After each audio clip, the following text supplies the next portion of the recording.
Dahil mahal ko lahat ng mga ka-Ace Honda ko, ito na naman, another quick tips para po sa inyo. At doon nga pala sa lahat po ng mga gumagawa po ng carbon fiber, nag-chat sa akin bakit daw may mga puti daw yung gawa nila pag sila nagta-top coat. Ito po yung sagot sa inyong mga katanungan. Lalihan na po natin po yan, di ba?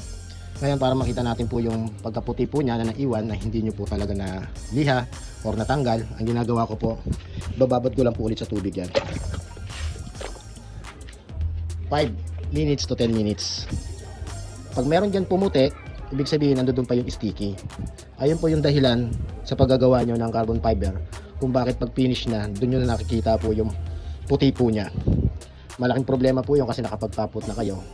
Ang gagawin nyo na lang po doon, tatanggal ulit po kayo ng top coat para mabura lang po yung puti na yun. Pero ito yung pinakamagandang paraan na gagawin nyo para makita nyo po yung pagpumuti na sticky na hindi nyo natanggal. At ito, tingnan natin po siya. Ayan, makikita nyo may mga puti, no? Ayan yung mga hindi nyo nakita nung kayong gumagawa. Tapos ngayon, nakala nyo okay na, no? Pipinishin nyo sa liha siya.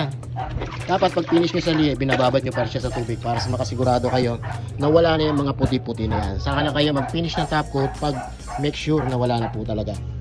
Okay po ba? Ang quick tips ni Ace Honda.